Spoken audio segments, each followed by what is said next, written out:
Welcome back to the channel, and in today's video we are working on the 1 series. So what we're doing today is installing a short shifter or a chassis mounted short shifter. Yeah, so this is the shifter that we're installing.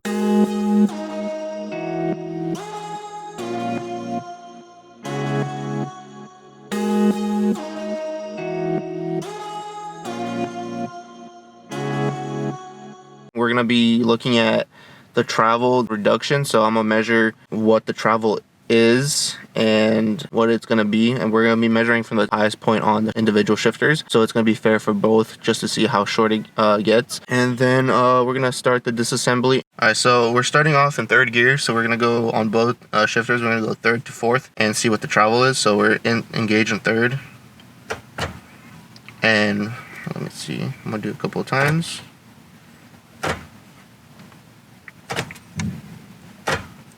Alright, so we're getting about 11 centimeters of travel when we let it like rest. So not like when I push it up, but like when it's resting. So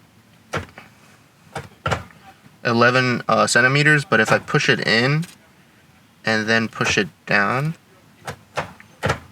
it's about 12 centimeters. So it's about 11 to 12 centimeter travel, and the extra travel we see when we're pushing in gears is from the linkage. Since it's in bushings and it's not chassis mounted, there's a lot of give that happens in the individual bushing, so that extra centimeter of travel is from the bushings. So we're gonna see how much preciser the chassis mounted shifter will be if there is travel like there is right here, but we're seeing an average of 1 centimeter extra travel just from the bushings. And then the shifter, when you just leave it it's about 11 centimeters travel. So we're gonna see the percentage of how much shorter the other one is. Alright, so we're underneath the car and we have to take apart almost half the car just to get to the linkage. So what I started doing is taking apart this brace that's underneath the exhaust, and then the next step is taking off the exhaust, the midsection right there, and then taking the heat shield off. And then once we have that off, we can access the transmission. So yeah, it's a few steps, but you have to take it off right there. That one, take off those screws right there, and then the same thing on that other side. Take that bolt off right there, and then we're gonna remove that. Then we're gonna get those bolts right there on the downpipe, and then the bolts right there on the rear section, and we're going to remove the midsection on the 1 series. And once we have that, we have access to the heat shield, which we will then be able to take off and access the transmission. So there's a lot of work that goes into just getting to the transmission, but once we have those parts off, it should be pretty easy, but we'll see how that goes. I've disassembled the heat shield and the midsection on the car, so you can see everything's clear.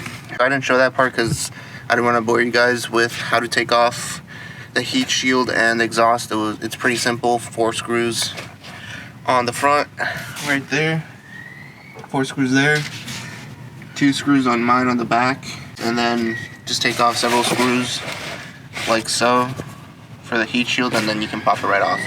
So this is what we have to take apart. So this linkage right here, right there, that's what we're taking off right now.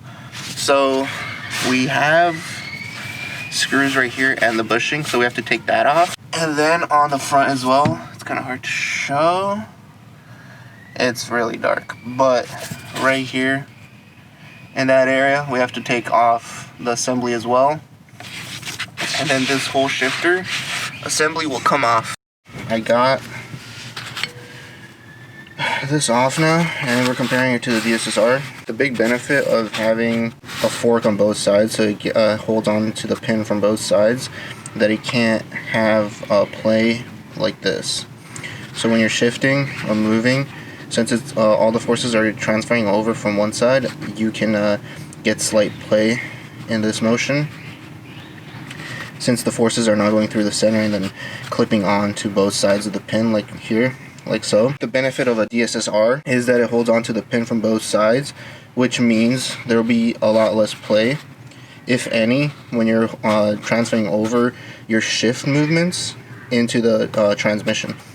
Yeah, so that was the DSSR, so it kind of gives you an idea of what you're swapping out. It was pretty easy to do, not too bad. Next phase would be taking off the assembly, so what holds the whole shifter in place. And now we have to take off the whole assembly. So yeah, there's 2 bolts on the back, which I showed, but I'm trying to figure out how to take off the front so we can pull the whole assembly out without taking off the drive shaft. So I'll keep you guys updated. Okay, so we took off the fork. Oh, the fork, right? Sure. Alright, so we took this part off. So the way you take this off is you have to unclip these 2 pins, right?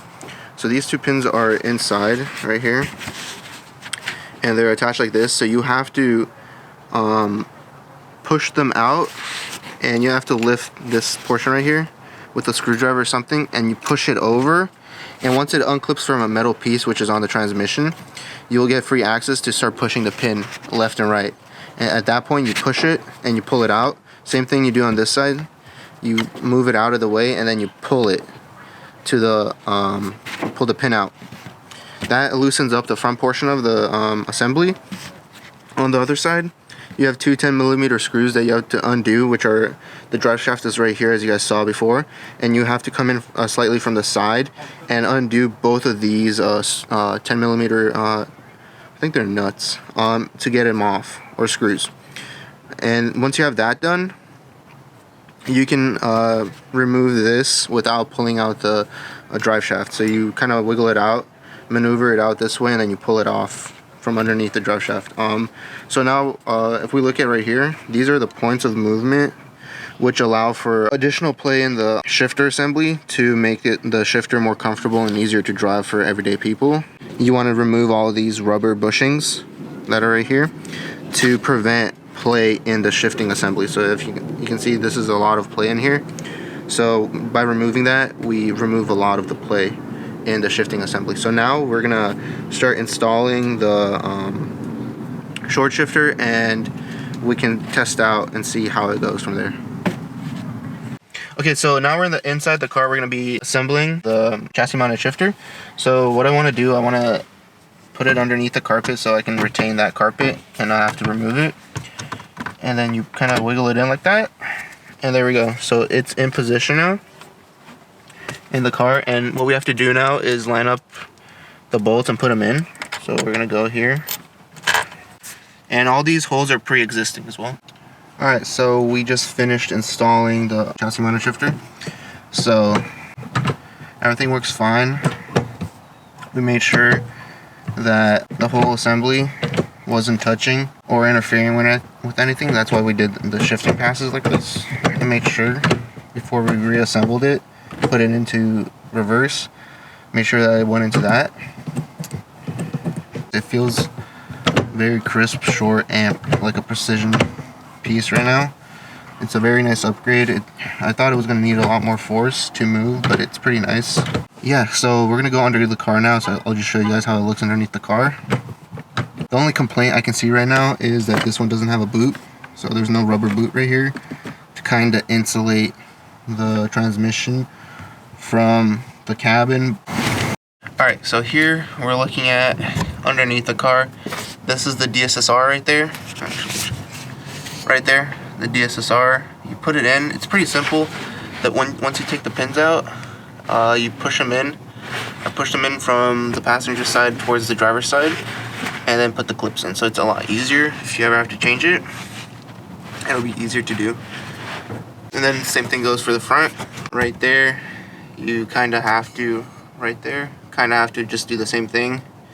Also make sure all the clips are in and secured so something doesn't fall off, and it's a lot easier. So now all that's left is reassembling the heat shield and then putting back the exhaust, and then we're gonna go for a test drive. Alright, so now we're in top of third gear, so I'm gonna go at the middle point right here and then pull it back, and it's It looks like a 7 centimeter travel. Actually 7.5. Yeah. So 7.5. So that's, it used to be 11.5. So that's about 4 centimeters shorter than it used to be, and it's taller too. So yeah, that's how much it got shorter.